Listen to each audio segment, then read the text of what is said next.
Welcome to Brainfluence. I'm Roger Dooley. Danny Inney is the founder and CEO of Miracy and is an expert in the creation and marketing of online courses. He's been featured in the Harvard Business Review and Entrepreneur, contributes regularly to Inc., Forbes, Business Insider, and others. He's the author of multiple best-selling books about online education and business, including Leverage Learning, Teach Your Gift, and most recently, Effortless. Welcome to the show, Danny. Roger, thank you so much for having me. I'm excited to be here. I have to tell you that the title, not to mention the content of Effortless, really struck a chord with me because of my recent focus for the last several years, at least, on friction, which is basically the unnecessary effort. Eliminating friction is all about making things easier, eliminating that unnecessary effort. And that's really sort of a key to the ideas in there. But before we get into that book, I'm curious, we are hopefully approaching the end of the pandemic as we know it, although I think we're going to be living with it for quite a while longer and its follow-on effects. But how has the learning field been affected by the last year, what's gone on with COVID and so on? So first of all, I second your hope that we're almost through this. It's been really interesting because what the pandemic has done has essentially it's accelerated trends that were already happening. Right, we were right on the cusp of a lot of things changing, and then what would have taken 5 or 10 years got compressed into less than a year. So if you look at I'm sure a lot of people listening to this or watching this video will be familiar with Everett Rogers' diffusion of innovation curve, right? Any new innovation comes to first the innovators and the early adopters and the mainstream buyers, right? We've all seen that bell curve. And coming into 2020, online courses were just beginning to tip into the mainstream, right? So that, if you're someone who, online courses, I've been seeing that around forever, then you kind of live inside this bubble that, that's not the experience that most of the rest of the world has had. It's a little bit like if you're in a nightclub and you're 10 feet away from the speakers, it's so loud, you can't imagine that, there's anyone who can't hear this. But 2 blocks down, nobody knows this is going on.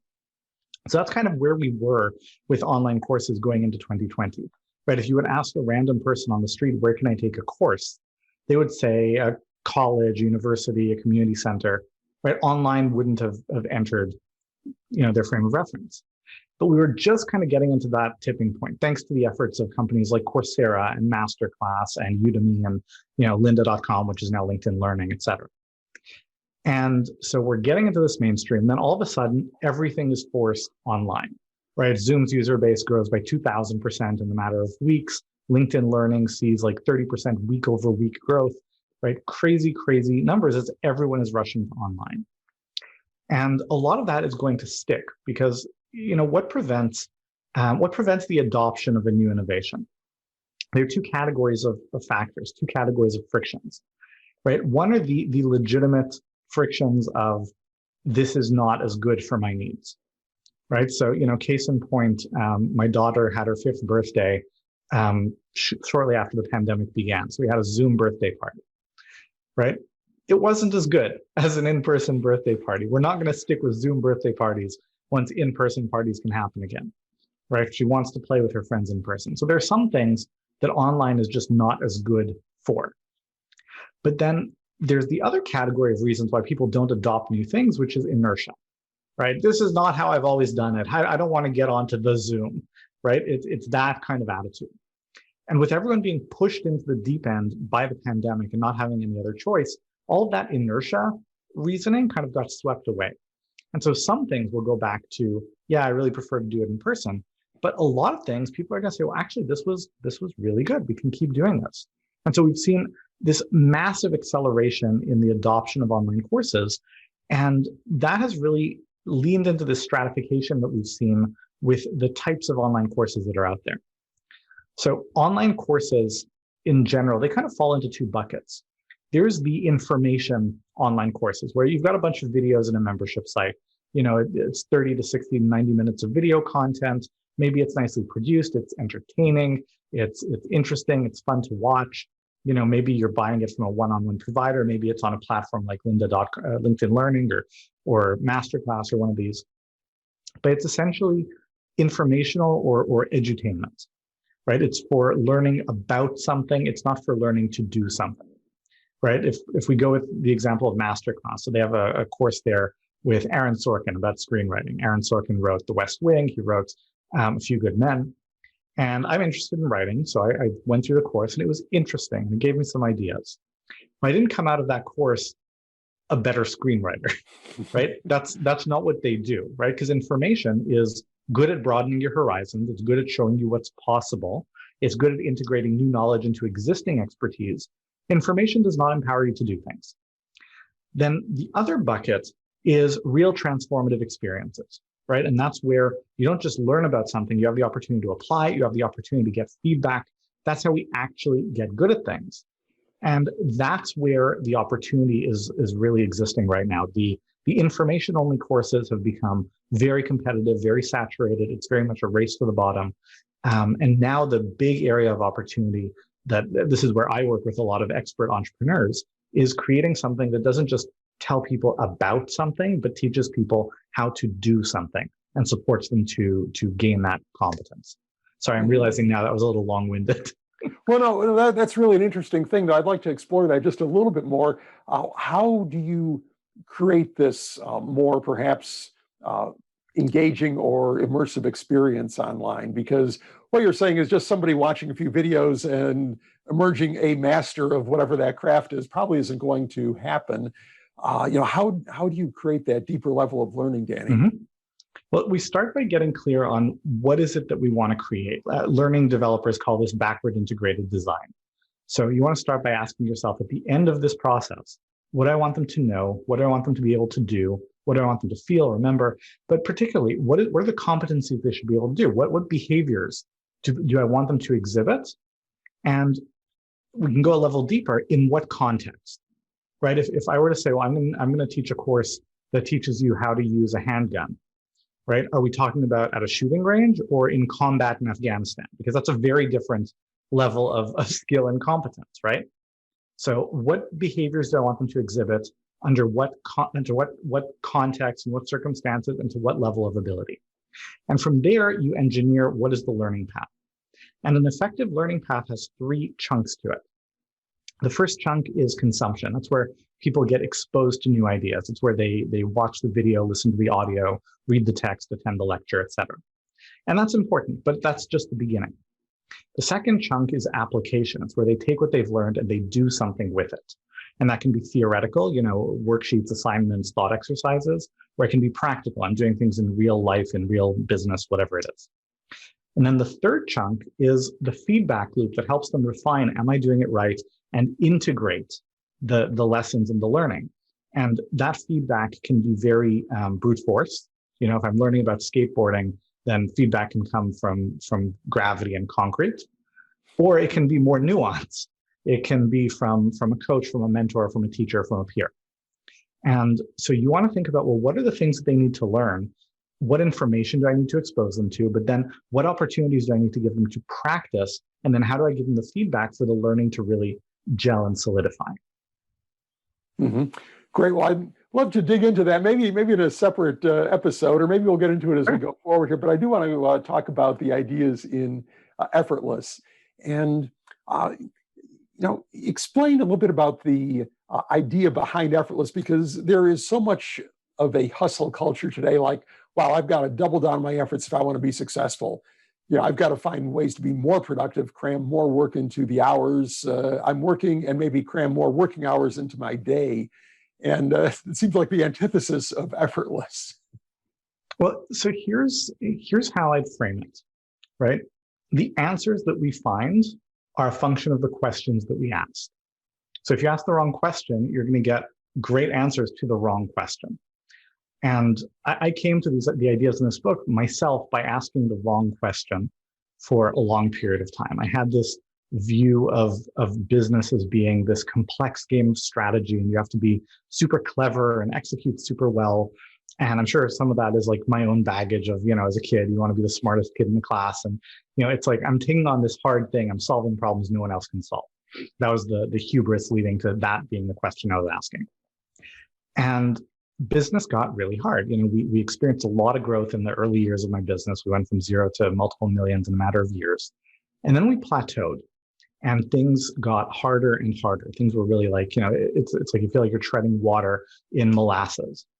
And a lot of entrepreneurs, any entrepreneur who's watching this, the feeling of like, okay, I pulled a rabbit out of my hat. I found something that's going to bring in a bunch of cash and let us live to fight another day, but I'm treading water, right? And I kept looking for what is the brilliant strategic move that will solve this problem, that will take us to the next level. And I kept coming up empty. And finally, in frankly, a moment of kind of desperation, I asked myself, does it really have to be so hard? And sometimes when you're in just the right frame of mind and you ask yourself a question in just the right way, it prompts you to stop and think. I was like, well, what if it didn't? What if it didn't have to be hard? What if instead of asking myself, what is the clever, intricate, elaborate approach to make things work? What if the question was, what would it take for this not to require a clever or elaborate or intricate solution? And, what I came to, in one way, it's, a savvy, experienced marketer should listen to everything I'm about to say and be like, well, duh, this took you how long to figure out? Because there's nothing revolutionary in the book in terms of basic ideas of marketing. But sometimes the wrapper for those ideas, the metaphor, the framework for helping you think about them and internalize them makes all the difference. And this did for me, and it seems to have helped for my students. And so what it brought me to is, what would it take for it to be easy for me to grow the business, for it to be easy for me to make sales, right? For it to be easy for people to want to buy. So I'm not chasing after them, I'm not selling, right? The distinction between, I love the line from Jeffrey Gitomer, right? People don't like being sold, but they love to buy. So what's the difference? It's as you've written about, it's eliminating the friction. And you eliminate that friction by coming into alignment with the needs and desires of your ideal customer. So you figure out who your ideal customer is. You want to align what you have with what they want. And you want to do it on 3 dimensions. What it is that they want, who they want it from, and how they want to get it. And I call these the obvious offer, the resonant identity, and the intuitive path. Because you need fancy labeling for any idea that you come up with. And I'm happy to dig into any of this, but at core, the idea is pretty simple. Instead of working hard to sell what you're selling, make it so that what you're selling is what they are desperately eager to buy. Make it so that you are embodying being the person or the brand, if you're a larger organization, that they really want to buy from. And make the path from stranger to purchase, make it full of steps that are the obvious next step that they intuitively want to take. And the more you can align what you're selling, who it is that is doing the selling, and how you're doing it with what it is that they want, the easier it gets, the more effortless it gets. And again, to all those who are saying, congratulations on figuring out this thing that I've known for decades. Sorry. But for everyone who finds the metaphor useful, it really has been transformative, not just for me, but for a lot of people that I've shared it with over the last few years. Mm-hmm. Yeah, Danny, I think that sometimes even things that appear to be obvious may be somewhat obvious, but often don't make it into real world practice very well. I've had so many people tell me, oh, friction, everybody knows about friction. Boy, they've been talking about that in Silicon Valley for the last 20 years. And, it's too simple, too obvious. But if you look around, even in 2021, there's a lot of friction everywhere, simply because people, they don't see it, or they ignore it, or they just figure, well, that's the way it has to be. So even though they may theoretically understand it, sometimes the implementation is lacking. But looking at defining your ideal customer, you talk about a customer caricature, which might be a little bit like an avatar or an archetype or something, to use other terms. But a caricature is something that is exaggerated. Explain your caricature concept. Yeah, so I've actually refined this a little bit since writing the book into something I've come to call the casting method. But here's the basic idea. You don't want a perfectly detailed, elaborate picture of an ideal customer avatar, because unless you're picking a real person you're going to get some of those details wrong. And then you're going to be going after this like fictional, super detailed person that doesn't really exist. It's going to just confuse you, because a lot of the information that you're cooking up there, it's really red herrings. What you really need are the 5 or 10 traits that are kind of emblematic of the type of person, right? Because you don't want one person, you want a person that represents a category, that that's who you're going after. And so the process I wrote about a little bit, and I've kind of refined it since the book came out, is find a character from a popular TV show who is the stand-in avatar for your target customer. And this is an effective approach because the reason that they're hit TV shows is that the characters are relatable, right? They've done a lot of work to create characters that are relatable and representative, and frankly caricaturized because they're oversimplified and easy to relate to in that way. But they've worked very hard to create these relatable characters that kind of speak to an archetype. And that's the reason why it's an effective shorthand when someone's like, oh, you're such a fill in the blank, character from a TV show that everybody watches, right? We know what that means. So if you can pick a character from a show that you like, that you watch, and you're like, okay, that's the kind of customer I'm going after. That's all the clarity that you need, because you don't want to create an elaborate customer avatar just as an exercise in creating an elaborate customer avatar. The whole point is to give you clarity as you make decisions in your business. What would they like? What would they respond to? What would they engage with? What would repel them?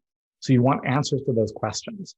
And when you have that clear character in mind, that's slightly exaggerated, yeah, I know exactly where they are and where they stand. Because that's the thing about TV characters, they're usually not nuanced, right? If you ask, here's the situation, how would this TV character versus that TV character versus that other one, how would they respond? You usually have a pretty clear idea because they're caricaturized. And that's exactly the clarity that we want in our business decision-making. Mm-hmm. Who would your TV character be for your business, Danny, if you've got that one character? That's a really, really great question. And I'm embarrassed to say I hadn't kind of gone through the exercise myself because we have that clarity. We have the avatar that's oversimplified, but let's do this off the top of my head. So my avatar is 40 to 60, skews female, skews educated. What's a good show that I watch that someone would fit that bill? I'm on the spot, so I'm trying to blank right now. Yeah, I know. I can get back to you. We can put it in the show notes. I was trying to go through that mental process myself as we were chatting and thinking, well, that's kind of tough because you watch comedies and those are one kinds of characters. You watch police shows, and well, probably not too many of those have your ideal customer in them, and so on. In these genre shows, there aren't as many sort of general shows as there used to be, ranging from like Seinfeld to Friends, where you had these sort of broad generalizations. Or maybe I'm just not watching them; they're there, but it is a bit of a challenge. It's a fair point. It's worth noting that first of all, you sometimes have to go looking for the shows, right? If my target avatar is on Desperate Housewives, then I don't know her because I've never watched that show. But the other thing is that you want a caricature of the personality, as opposed to, oh, this is the character's job. This is, maybe it's a Marvel superhero, right? That is, the job description notwithstanding, right, is kind of the right personality, the right age bracket that like this tells you something. Oh, I know how they would respond to this situation. Mm-hmm. That's interesting. Can you have more than one, or should you really try it, at least initially, focusing on one? Because I could visualize if you are, say, selling training, you might say, well, this is a product that could appeal both to recent college grads who are trying to achieve the next skill level, maybe to qualify for a new job, as well as a mid-career person who is interested in a total career change. Or is it better just to say, well, we'll leave the second one for later. We'll focus on one or the other right now. Well, you can have, in theory, as many as you want, and sometimes circumstances force you to have more than one. If you're in a business to business, or any situation where you're selling in a complex sales cycle with multiple stakeholders. So, business is often like this, but if you're selling something for kids that the parents are buying, it's going to have the same dynamic. Then you have to have more than one, because you have to speak to all of them. That said, every customer avatar that is in the mix is another set of factors you have to consider when you're creating all your stuff. Is this in alignment for this person? So it exponentially increases the complexity. So I would say, rule of thumb, as few as you possibly can have, right? Because start with one, you can add another one, you can add a second one, a third one, but in some ways that's like building another, whole part of the business. So I would minimize the complexity if we can. Right. And I suppose depending on how different those are, you might have completely different funnels for them and so on, Absolutely. different marketing and so on. I Well, am to all that point, if they're not very different, it's redundant to have them, right? Because if they're almost the same, then you just need one. Mhm. Right. Yeah, I guess the danger would be if you say, well, I'm going to appeal to this person, this person, this person, then your offer gets too general and Mhm. not sufficiently specific so that it's not a perfect match for any one of them. Well, So, that's why if you look at books like, like The Seven Habits and other books like that, they have, or, Lean In, there's, for college grads, for MBAs, for veterinarians, they have those versions, but they don't have it like for everyone. They have specific segments. So you want to make it specific and never try out something that's like, oh, this is for everyone. The offer might be the same, but the path is probably going to be different. mhm. Right, much like the adhesives they sell at your Home Depot or other hardware store, where you've got marine adhesive and windshield adhesive, and all like 47 varieties. When there's probably three basic formulas, but each one is packaged so that as soon as the customer sees it, say, "Oh wow, yeah, I need to secure my windshield, so that's the one I need. I don't need any of these other ones." Uh, I am all about obvious offers. I think that too often people complicate their marketing and they make it either difficult to buy or even difficult to figure out exactly what's going on. Explain your path to being more obvious. So we can distinguish obvious in terms of clear, as in it's obvious what it is, which is important, right? If you don't know what it is, then you never get to step two. But we can distinguish obvious in terms of clear about what it is from obvious in terms of clear that it's for me, clear that it's exactly what I want. And fundamentally, this is about, again, aligning what it is that you're selling with what people are looking for. And a good thought exercise is to explore what is the wish list that people have for what the product will do, how it will look, how it will function. And there are two sides to that wish list.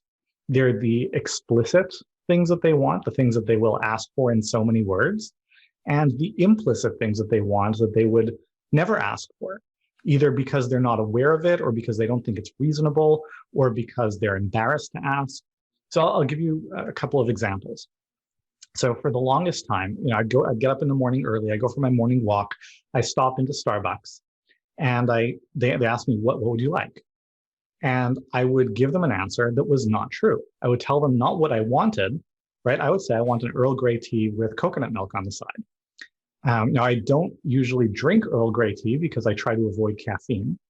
And I don't love the flavor of coconut milk, right? What I want is an African rooibos tea, which is like, thick and rich and can take milk, has that consistency, but no caffeine. And I want it with oat milk or macadamia milk. But I know that Starbucks doesn't have either of those things. And so when they say, what would you like? They actually mean, what would you like that is on our menu? Right. And so I would ask for something that is not what I want. And I would do this day after day after day until one day I stood outside of Starbucks. I was like, you know what? I just don't want it. And I stopped going inside. And they never knew that any of that was going on. Right. Another great example is what Tesla has done in building an obvious offer with their cars. So, if I'm speaking to a room of hundreds of people, I say, raise your hand if parallel parking is not your favorite thing to do in the world. And, about 70% of the hands in the room go up. And then I'll say, keep your hands up if you would feel comfortable to walk into a car dealership and say, I don't love parallel parking. Do you have a car that can do that for me? And all the hands go down. Right? Because while I would like that, it's like I feel embarrassed asking for that. I don't even know if that's a real thing. So you want to kind of figure out your wish list of what are the things that people are asking for and want in so many words, and what are the things that they would want, but they would never ask for whatever reason. And then you align your offer as much as you can with those requests. An obvious offer is an offer where you as few times as possible ever have to use the words, I'm sorry, we can't do that. And then, of course, you continue with, but here's what we can do, and it's just as good, right? Those words, I'm sorry, we can't do that. That's the difference between people buying, and people love to buy, and people being sold, which is not nearly as fun. And that depends on your ideal potential buyer, your ideal customer, right? Because clearly you cannot create a product that is suitable for everything and everybody, but you've got to make sure that that match is maximized. Mm-hmm. Absolutely. I mean, obviousness, fit, these are in the eye of the beholder, right? So it's like saying which of Leonardo da Vinci's pieces of artwork is the best. It's like that's not an answerable question unless we're asking a specific person for their subjective, perspective, for their subjective opinion. So same thing, there's no such thing as an objectively obvious offer to everyone. There's just an offer that is obvious to the customer that you're looking to serve. Mm-hmm.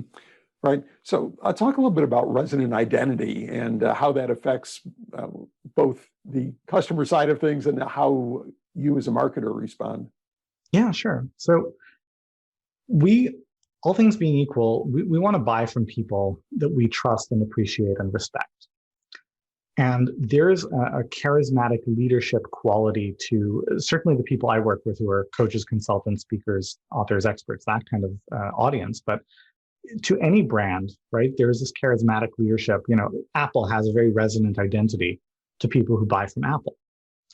And I mean, there are entire books about, effective brand identity, et cetera. But in my experience, it kind of comes down to these two factors that are both important and exist in kind of dynamic tension with each other. So the first is relatability, right? People have to look at the brand and say, you're my people, you're just like me. We have stuff in common. My friend Jason Gaynard likes to use the words uncommon commonalities. What do we have in common that we don't have in common with anybody else, right? It's just us. So relatability is that first factor. You want to buy from a brand that you can relate to. But if it's just relatability, there's a ceiling on that because, if you're super relatable to me and that's it, then you're someone I want to have a drink with, but you're not necessarily someone I want to follow or learn from or buy from.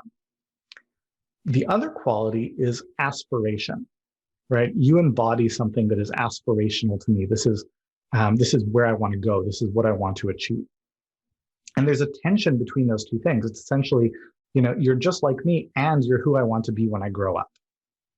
And when you strike that balance, when you find that perfect kind of tension between those two things, that is where you have raving fans who are just following you and eager to buy from you because you're just like them, but you're who they want to be when they grow up. It really, it's not easy at all, but it is that simple. Right. I can see that the more aspirational somebody is, the greater risk there is of not being relatable. I might want to be Steve Jobs, but can I really relate to him? I'm not so sure. I would argue that Steve Jobs was a great example of relatability and aspiration, right? Aspiration, because look how brilliant he is, right? Look how much he accomplished, so uncompromising, so successful, et cetera. But there's a relatability. Look, he's a creative, he's a maverick, just like me, right? I'm his people, he's my people. Right. I'm speaking hypothetically. I'm not a Mac person at all, but there is that energy to it, as opposed to like someone that would be completely unrelatable. And there aren't a lot of examples of those because, I should rephrase. There are a ton of examples of those. We just don't know them because they're not resonant. They're not successful typically. Exactly. Yeah. Right. Okay. Well, that makes sense. In that case, it wasn't. You could find that element of commonality.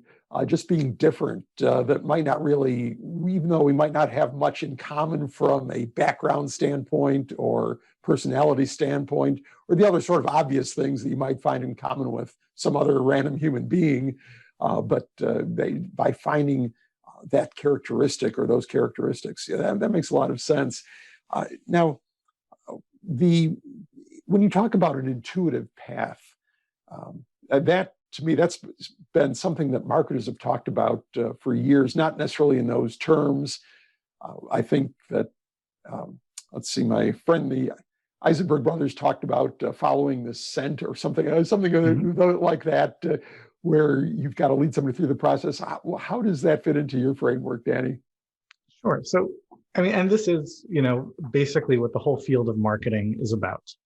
And there are a lot of, we're talking about engineering a customer journey, and there are a lot of metaphors. And one of the most common metaphors is the metaphor of a funnel, right? Lots of people come in the top, they go from general interest to more qualified, they come at the bottom and they're customers. And I've never loved that metaphor because it makes the customer passive, right? They go in the funnel, and then gravity does its thing. They kind of slide their way down if they don't fall out the sides, and they come out as customers. Whereas in practice, most customer journeys require active engagement and effort on the part of the customer. They have to take actions that they're choosing to take. They have to make investments, whether it's actually money eventually, or investments of time, energy, resources, trust, etc., in the relationship with you. So I prefer the metaphor of a ladder, right? Let's call it the ladder of engagement. They get to the ladder, they're standing at the bottom, and at the very top is, I ring the bell, I'm your customer now. I make the biggest purchase I can, I'm all in. And what you want to do is entice them to take steps up that ladder, which they have to choose to take. It requires effort and action on their part. And the way you do that is you give them a reason to take a step on that ladder, right? Maybe the first step is give me your name and email address. So, you see an ad, you click a button, you land on a page, give me your name and email address, and I'll give you fill in the blank, my free PDF on blah, blah, blah, whatever it is.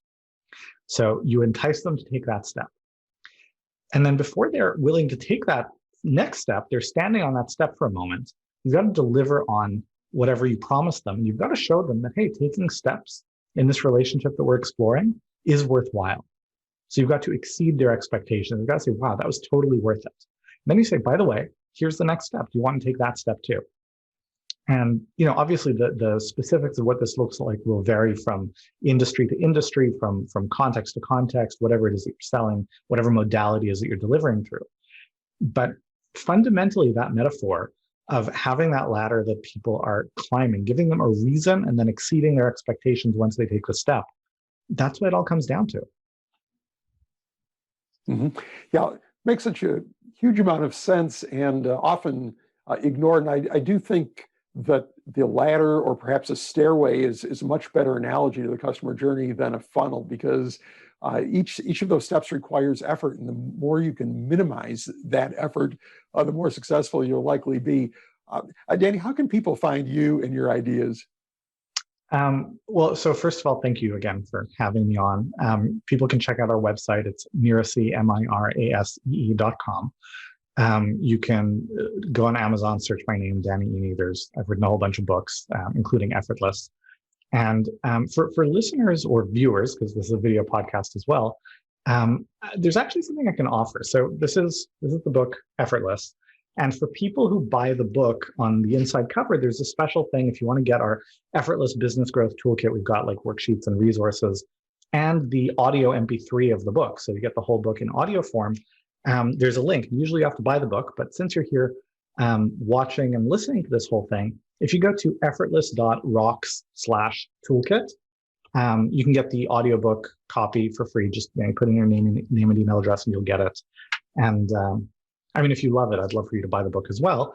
But I'd love for you to experience it. And if it helps you in any way, then that would be wonderful. Well, great.